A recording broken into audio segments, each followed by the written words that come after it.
another kind of supernatural miracle he needed. This was not a miracle that had to do with money and houses and land. This was a miracle that had to do with his need to be lifted out of his depression. Depression is discouragement on steroids. It's discouragement that now has produced an ongoing level of gloom, an ongoing level of emotional pain. And when discouragement becomes depression, depression unresolved becomes despair. And when depression becomes despair, that ongoing discouragement that has led to depression, which now results in despair, produces a sense of hopelessness. That's our situation with Elijah. He's going to find himself where many of us have often found ourselves, in a black hole. He's going to find himself looking for a light at the end of the tunnel, only to discover it's the light of an oncoming train. Because his whole world is going to be turned upside down in a day. When we come to chapter 19, we find out what led to this emergency shift in his emotions. You see, he had an expectation, because when we finished chapter 18, he had told Ahab, cheer up, laugh, party, eat, and drink, because it's going to rain. And Ahab got in the chariot and made his way home. Elijah beat him home by running. Ahab had a controlling wife. He had a woman who was telling him what to do. He had a controlling wife, and this wife had taken over when it was Elijah's anticipation that Ahab was going to turn things around. Who he was married to. He was married to a lady named Jezebel, and Jezebel was running this show. Jezebel was calling this shot, and Jezebel was telling him, Elijah, you're a dead man. Jezebel is an evil threat that comes your way. It is something or someone who threatens your well-being, because she threatened by tomorrow this time you're going to be dead. So any threat in your life that comes your way that produces discouragement, depression, despair, or even, as we're going to see in a moment, a desire to die, is a Jezebel in your life. It's something or someone who threatens the stability of your mental well-being.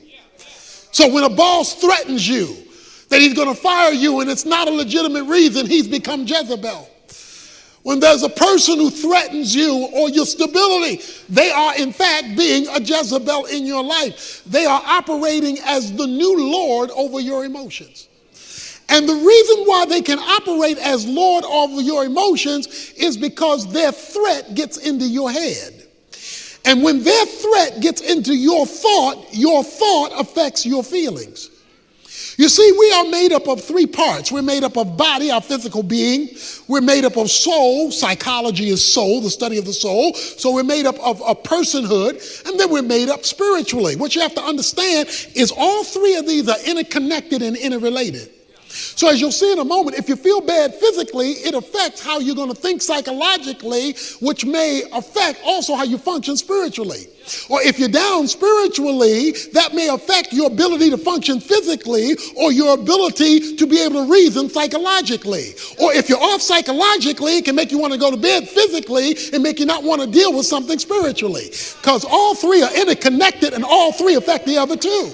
So it is understanding how these three connect with each other, and all three are in this story, that you will understand how to deal with that which controls the mind. Now let's understand, since emotions are part of the soul, how the soul relates to the thought, so that you can understand how to find God's work in that which discourages you emotionally. If your mind is wrong, your emotions are going to be wrong. If your mind is right, your emotions are going to be right. That's why a change in your mind will always change how you feel. He is now living under a threat. Jezebel, the evil one, has threatened his well-being and his life. And he's trying to figure out now, how is he going to face this? And this is overnight. His whole life has changed because somebody has gotten into his head. So what he does is he goes on another day's journey. The man had run 15 miles. Now he's going to go on a whole nother day's journey. He sits under the juniper tree, verse 4, and he requests for himself that he might die. It is enough now, O Lord, take my life, for I am not better than my fathers. He wants to die 24 hours after the biggest miracle he's seen. This is a fast, slippery slope. Okay, watch this now. Elijah is not a carnal Christian. Elijah is not an unspiritual person. He's been called a man of God. We just saw the hand of the Lord was on him. So guess what? It's possible for spiritual people to get depressed. So you can be spiritual and be down. You can be spiritual and be emotionally struggling through something. So don't automatically feel that your discouragement is due to your carnality. Now, if you are carnal and if you are spiritual, then it could very well be related to that. But it's not automatically related to that, specifically in the life of someone who is pursuing God. So he's ready to give up. He's ready to throw in the towel. And when he's ready to throw in the towel, he lays down because he's so tired under a juniper tree, which is only a tree big enough for one person to lay under it. And there was an angel touching him and said, arise, eat, verse 5. He looked up and behold, there at his head a bread cake baked on hot stones, a jar of water, so that he ate and drank and lay down again. When did the angel show up? The angel only showed up after Elijah had an honest conversation with God. You see, he told God, I want to die. He told God, I'm not good as my fathers. He told God, I have nothing left. He told God, I'm done. And God sent an angel. But he still wants the real thing because he knows what you're going through. The scripture says he knows we're of flesh. So Elijah comes and he bears his soul to God. Because look, when you're ready to die, there ain't no time to be cute. When you so low you want to throw in the towel, that's not the time to play church. That's not the time to just go through religious activity. He gets raw with God. Second thing I want you to notice is how God addressed him. The first need he addressed was his physical need. Because one of the causes of discouragement, depression, and despair is physical. If you're hungry, James says you don't need just a prayer meeting. You need somebody to make you a ham sandwich when you're hungry, because there is a physical reality going on. So it is quite legitimate to examine whether there are physical causes to your emotional struggles and to have those physical causes addressed. Now, God addressed it supernaturally because he sent an angel. But let me tell you about angels. Hebrews chapter 1 verse 14 says that every believer has been assigned an angel. Every Christian has an angel. So God has an angel and he knows your name. Now, the problem with angels is they're invisible because they're spirit beings, and they're supernatural in nature because they're heavenly beings. And so the job of an angel is your personal post office carrier whose job it is to deliver whatever God wants delivered to you. That's what your angel's job is, and every believer has one. But notice the angel doesn't come until the communication takes place between Elijah and his God. So God needs honest communication because he says Elijah is of like nature. So he deals with the reality of exhaustion physically, emotionally, spiritually. And so does everybody else. But that's also the opportunity that the devil looks for to take advantage of. Even in the case of Jesus, and Jesus didn't have a spiritual problem. But after he had fasted 40 days and 40 nights in the wilderness, it says the devil came to tempt him. Why? He was tired and he was hungry and he was weak. So being tired, hungry, and weak gave the devil the opportunity he had to try to get to the most spiritual person who's ever lived. So you know, if the devil is going to attack Jesus, who couldn't sin and didn't sin, and he already knows our propensity to sin, that you are perfect bait for him to enter your thought in order to get to the caboose of your emotions in order to send you a downer in your life. But you got an angel with your name on it, whose job it is to deliver the supernatural to you. So, the angel of the Lord comes in verse 7 a second time. He's touched with by an angel. Arise, eat, because your journey is too great for you. Now watch this. So he lets him rest before he lets him continue. So he arose and ate and drank and went in the strength of the food 40 days and 40 nights to Horeb, the mountain of God. When you are depressed, many times the last place you want to go is to the mountain of God. The mountain of God means to go in God's presence. That's the last place you want to go. But that's the first place God wants you to run to. He wants you to run to his presence and bring your depression with you. Bring your discouragement with you. He'll give you enough to get to the mountain, to get to his presence. So he calls him into his presence. Now it gets really interesting. Now there are a number of issues going on here. He asked him, then it came to a cave, lodged there, verse 9, and behold, the word of the Lord came to him and said, what are you doing here, Elijah? Now, God doesn't have to ask, why are you here? Because he doesn't know. Because he knows why you're here. He knows that you've been frustrated. In fact, he just fed you. But he asked him, why are you here? The reason God asked him, why are you here, is not for God to get information. The reason he asked, why are you here, is for him to fully express what he's dealing with. So what are you dealing with, Elijah? And here's what Elijah says. Elijah says, I have been very zealous for the Lord, for the God of hosts, for the sons of Israel have forsaken your covenant, torn down your altars, killed your prophets with the sword, and I alone am left, and they seek my life to take it away. Okay, so let's discuss why he's here. Why are you in this situation? Why are you so depressed? Okay, you asked me, God, I'm going to tell you. I committed myself to you. I dedicated myself to you. All them other people are unspiritual. They didn't keep your covenants. They were worshiping those idols. And I'm all here by myself. He has adopted a victim's mentality.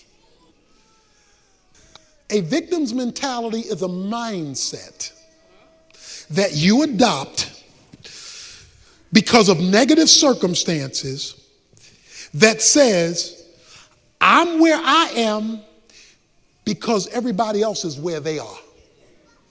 I'm here by myself because none of them are agreeing with you, and that's put me out here by myself, and you got me out here by myself. That's a victim's mentality. Now, you can be a victim, but you are to never adopt a victim's mentality where everybody else is responsible for where you are.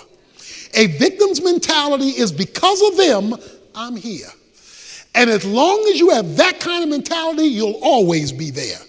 You may be a victim, but you are to never adopt the victim's mentality, because then that allows you to put off being responsible to make the change you should make because they're not making the change they should make. He was just victorious with these people. He was just victorious with them making a renewed commitment. But because he was psychologically damaged, he developed a victim's mentality. Now, please don't misunderstand me. You may be a victim. It may be unfair. It may not be right. It may be evil. So you may be a victim, but that's different than adopting the mindset of a victim. And too many of us socially and economically, and in this case spiritually, have become victims of the devil. If it wasn't for the devil, I wouldn't be here. Well, guess what? He ain't changing. Okay? If it wasn't for them sinners, I wouldn't be stuck here. They not changing. If it wasn't for this situation, I wouldn't be here. Okay, that may be true, but they may never change. So what are you going to do? So come, tell me why you're here, but don't expect me to just pat you on the back and feel sorry for you, because the thing that brought you here may never change. And many of us block the supernatural because we become comfortable as victims. Many of us have gotten stuck in our station in life. This is a racial issue, it's a social issue, it's a class issue, and in this case, most importantly, it's a spiritual issue. Elijah was wrong. He says, I'm a victim and I'm all by myself. Okay. So God says, go forth and stand on the mountain before the Lord. And behold, the Lord passed by, and it was a great wind, rending the mountain and breaking it into pieces, the rocks before the Lord. But the Lord was not in the wind. There was an earthquake, but the Lord was not in the earthquake. Verse 12, he said there was a fire, but the Lord was not in the fire. But after the fire, the sound of a gentle blowing. When Elijah heard it, he wrapped his face in the mantle and went out and stood in the entrance of the cave. And behold, a voice came to him and said, what are you doing here, Elijah? He said in verse 14, he says it again, I'm very jealous for the Lord, but the people have forsaken you. I alone am left. They seek to take my life. So guess what God does? You find at the end of verse 3, it says he left his servant behind. So Elijah is by himself. Because depression gets worse if there's nobody in your life to change your thinking. See, if you're feeling sorry for yourself and you're talking to yourself, that's a bad conversation for yourself. You're already feeling sorry, and there's nobody to talk to but you, about you, regarding you, to tell you what you ought to do, and you aren't in a place to even hear you correctly, and what you are telling you is only related to how you feel, then your discussion with yourself is helping yourself to become worse off about you. So God then enters the picture and tells him, Elijah, tell me how you feel. Stop talking to yourself, because when you talk to yourself, you were getting depressed, you were suicidal. Start talking to me, okay? Now I'm going to show you the wind and the rain and all that stuff. Now talk to me again. No, Elijah, don't talk to yourself, because you and you aren't getting together with you real good. God has to clarify. Verse 18, yet I will leave 7,000 in Israel, all the knees that have not bowed to Baal, and every mouth that has not kissed him. Now, what's his complaint? I'm the only one. God says, there's 7,000 folk like you out there. It's just you are so psychologically bent right now, all you see is you. I got 7,000 people you don't even know about who have the same faith, same commitment, same loyalty that you have. So you are wanting to die off of misinformation. You don't have the right information. And so what did God's presence in his counseling session do? Give him new data. And then God closes by doing one other thing for him. And it's a very important thing. In verses 19 through 21, he runs into a man named Elisha. The end of verse 19 says, and Elisha passed over to him and threw his mantle on him. He left the oxen and ran after Elijah, Elisha does, and please let me kiss my father and my mother, then I will follow you. And he said to him, go back again, for what have I done to you? So he returned from following him, took the pair of oxen, sacrificed them, boiled their flesh with the implements of oxen, and gave it to the people, and they ate. Then he arose and followed Elijah and ministered to him. Because sometime when you're discouraged, you need somebody with flesh and blood. Sometimes talking to God, he's a spirit out there, he's real, but he's a spirit out there. So guess what God did? God gave him a friend. God said, look, I'm going to bring somebody in your life who is going to minister to you. Because right now, your ministry has been depleted. and your get up and go is not there.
So guess what? Now that I have been counseling with you and you brought me into the equation of your victim's mentality, I got somebody I have already set up to bring into your life to minister, to encourage, to lift you up, and to bring you out of your depression.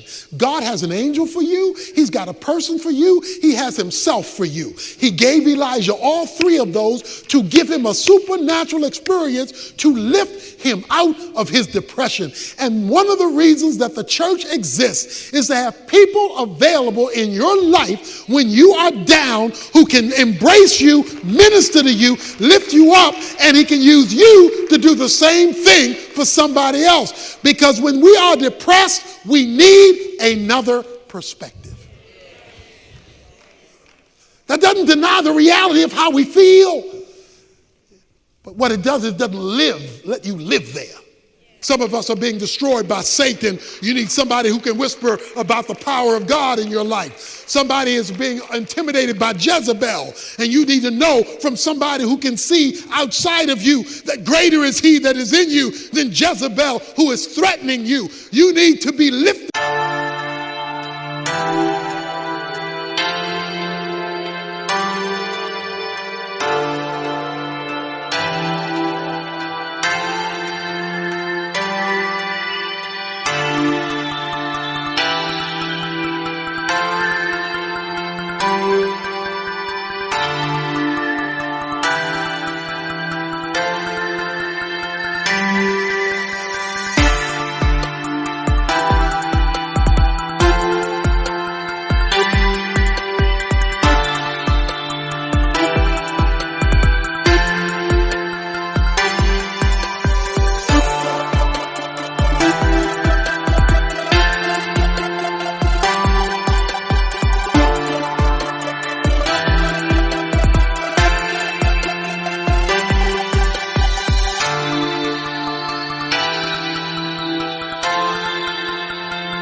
Out of your discouragement through honesty with God, through taking care of yourself physically in order to get the rest you need or the help you need, and to have somebody in your life who loves you enough and God enough to hook the two together.